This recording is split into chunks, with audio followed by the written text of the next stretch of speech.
Bismillahirrahmanirrahim. Assalamualaikum warahmatullahi wabarakatuh. Anak-anakku sekalian yang Ibu cintai dan banggakan, baik pada kesempatan ini Ibu akan menyampaikan materi pembelajaran PPKN bab 2 yaitu tentang ketentuan Undang-Undang Dasar Negara Republik Indonesia tahun 1945 dalam kehidupan berbangsa dan bernegara yang disampaikan oleh Ibu Ngkom Komariah.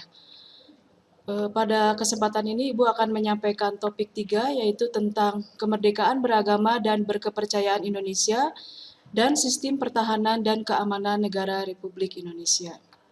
Adapun tujuan yang akan disampaikan pada pembelajaran kesempatan ini adalah pertama, siswa dapat mendeskripsikan pengertian kebebasan beragama dan berkepercayaan serta landasan hukumnya. Siswa dapat menyimpulkan pentingnya membangun kerukunan umat beragama. Siswa dapat mengidentifikasikan ketentuan Undang-Undang Dasar Negara Republik Indonesia tahun 1945 yang mengatur pertahanan dan keamanan Negara Republik Indonesia. Siswa dapat mengumpulkan informasi tentang ketentuan Undang-Undang Dasar Negara Republik Indonesia tahun 1945 yang mengatur kesadaran bela negara dalam konteks sistem pertahanan negara.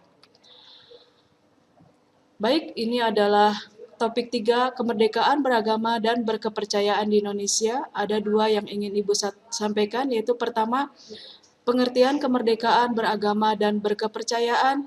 2, membangun kerukunan umat beragama. 1. Pengertian kemerdekaan beragama dan berkepercayaan. Kemerdekaan beragama dan berkepercayaan mengandung makna bahwa setiap manusia bebas memilih, melaksanakan ajaran agama menurut keyakinan dan kepercayaannya, dan tidak boleh dipaksakan oleh siapapun, baik itu oleh pemerintah, pejabat agama, masyarakat, maupun orang tua sendiri. Kemerdekaan beragama dan berkepercayaan di Indonesia dijamin oleh Undang-Undang Dasar Negara Republik Indonesia tahun 1945 pasal 28E ayat 1 dan 2. Ayat 1 menyatakan bahwa setiap orang bebas memeluk agama dan beribadat menurut agamanya, memilih pendidikan dan pengajaran, memilih pekerjaan, memilih kewarganegaraan, memilih tempat tinggal di wilayah negara dan meninggalkannya, serta berhak kembali. Ayat 2, setiap orang berhak atas kebebasan meyakini kepercayaan, menyatakan pikiran dan sikap sesuai dengan hati nuraninya. Di samping itu, dalam pasal 29 Undang-Undang Dasar Negara Republik Indonesia tahun 1945 ayat 2, di situ dijelaskan bahwa negara menjamin kemerdekaan tiap-tiap penduduk untuk memeluk agamanya masing-masing dan untuk beribadat menurut agama dan kepercayaannya itu.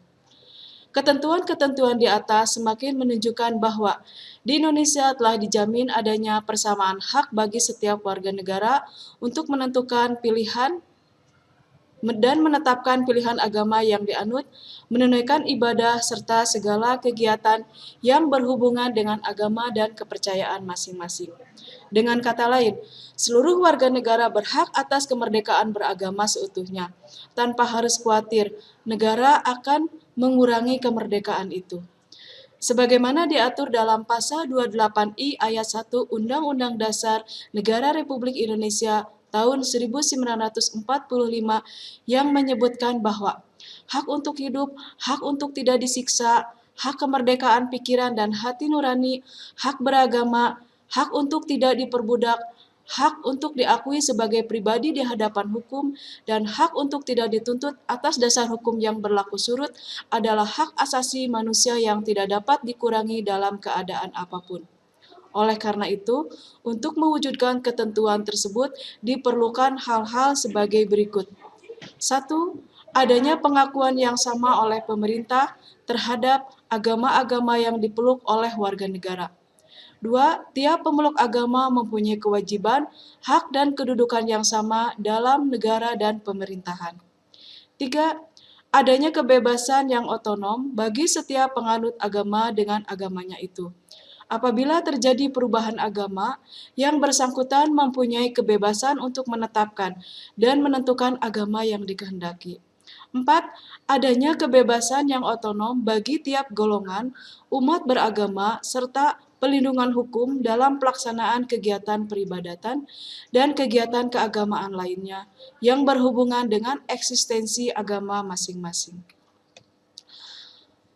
Baik, yang kedua, Ibu akan berbicara tentang membangun kerukunan umat beragama.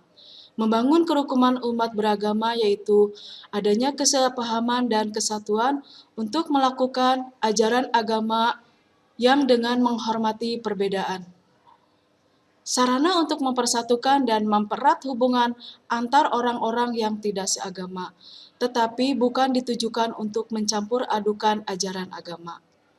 Baik dalam hidup beragama, masyarakat tidak lepas dari adanya aturan pemerintah setempat yang mengatur tentang kehidupan bermasyarakat. Kerukunan umat beragama merupakan sikap mental umat beragama dalam rangka mewujudkan kehidupan yang serasi, yang tidak membedakan pangkat, kedudukan sosial, dan tingkat kekayaan. Kerukunan umat beragama dimaksudkan agar terbina dan terpelihara hubungan baik dalam pergaulan antara warga baik yang seagama, berlainan agama, maupun dengan pemerintah. Apa yang dimaksud dengan kerukunan antar umat seagama? Di sini berarti adanya kesepahaman dan kesatuan untuk melakukan amalan dan ajaran agama yang dipeluk dengan menghormati adanya perbedaan yang masih bisa ditolerir. Apa yang dimaksud dengan kerukunan antar umat beragama?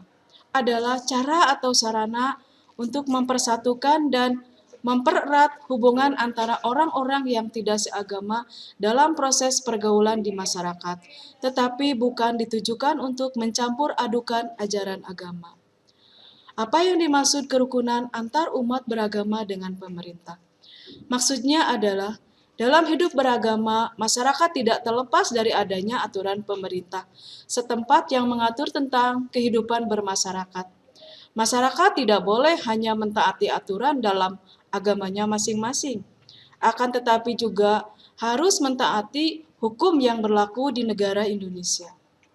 Baik, Ibu akan menyampaikan topik yang keempat, yaitu tentang sistem pertahanan dan keamanan negara Republik Indonesia, terbagi ke dalam dua, yaitu satu, substansi pertahanan dan keamanan negara Republik Indonesia, dua, kesadaran bela negara dalam konteks sistem pertahanan dan keamanan negara.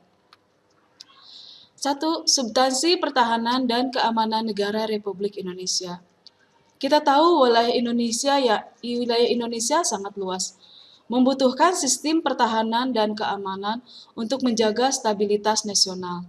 Salah satu alat negara yang dapat menjamin keamanan dan pertahanan negara adalah Tentara Nasional Indonesia yang diatur dalam Undang-Undang Nomor 34 Tahun 2004.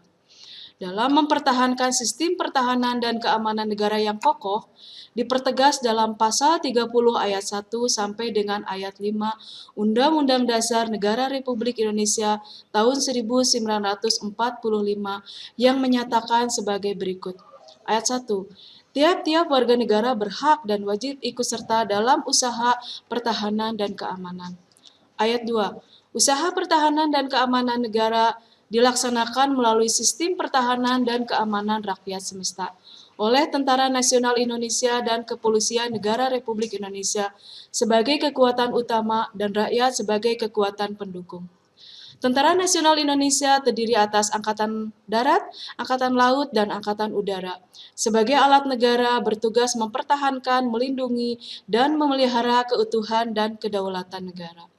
Ayat 4, Kepolisian Negara Republik Indonesia sebagai alat negara yang menjaga keamanan dan ketertiban masyarakat bertugas melindungi, mengayomi, melayani masyarakat, serta menegakkan hukum.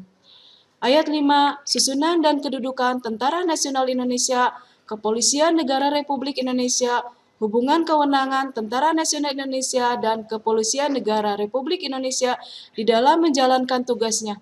Syarat-syarat keikutsertaan warga negara dalam usaha pertahanan dan keamanan diatur dengan undang-undang. Ketentuan di atas menegaskan bahwa usaha pertahanan dan keamanan negara Indonesia merupakan tanggung jawab seluruh warga negara Indonesia. Undang-Undang Dasar Negara Republik Indonesia tahun 1945 juga memberikan gambaran bahwa usaha pertahanan dan keamanan negara dilaksanakan dengan sistem pertahanan dan keamanan rakyat semesta atau yang kita kenal dengan SIS-HAN-KAM-RATA. Sistem pertahanan dan keamanan negara yang bersifat semesta itu bercirikan sebagai berikut. Kerakyatan. Orientasi pertahanan dan keamanan negara diabadikan oleh untuk dan kepentingan seluruh rakyat. Kesemestaan, seluruh sumber daya nasional didaya gunakan bagi upaya pertahanan. Kewilayahan, gelar kekuatan pertahanan dilaksanakan secara menyebar di seluruh wilayah NKRI sesuai dengan kondisi geografi sebagai negara kepulauan. 2. Kesadaran bela negara dalam konteks sistem pertahanan dan keamanan negara. Kita bisa lihat di pasal 27 ayat 3 Undang-Undang Dasar Negara Republik Indonesia tahun 1945 menyatakan bahwa setiap negara berhak dan wajib ikut serta dalam upaya pembelaan negara. Ikut serta dalam kegiatan bela negara diwujudkan dengan berpartisipasi dalam kegiatan penyelenggaraan pertahanan dan keamanan negara. Sebagaimana diatur dalam pasal 30 ayat 1 Undang-Undang Dasar Negara Republik Indonesia tahun 1945 yang menyatakan bahwa tiap-tiap warga negara berhak dan wajib ikut serta dalam usaha pertahanan dan keamanan negara. Kedua ketentuan tersebut menegaskan bahwa setiap warga negara harus memiliki kesadaran bela negara. Apa sebenarnya kesadaran bela negara itu?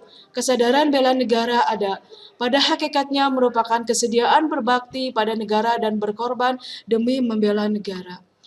Kesadaran bela negara dapat dalam konteks sistem pertahanan keamanan negara dapat dilakukan dengan adik-adik sekalian bisa ikut dalam mengamankan lingkungan sekitar, membantu korban bencana alam di daerahnya, menjaga kebersihan lingkungannya, mencegah bahaya narkoba, mencegah perkelahian antar perorangan atau antar kelompok, belajar yang tekun, terutama di sini khusus untuk pelajaran PPKN, berkewarganegaraan, berusaha untuk mencintai produk dalam negeri, melestarikan budaya Indonesia, tampil sebagai anak bangsa yang berprestasi. Baik anak-anakku sekalian, pada kesempatan ini Ibu sudah menyampaikan materi kemerdekaan beragama dan berkepercayaan Indonesia dan sistem pertahanan dan keamanan negara di Indonesia. Mudah-mudahan anak-anakku sekalian bisa memahaminya dan bisa melaksanakannya dalam kehidupan bermasyarakat, berbangsa, dan bernegara. Terima kasih atas segala perhatiannya. Wassalamualaikum warahmatullahi wabarakatuh.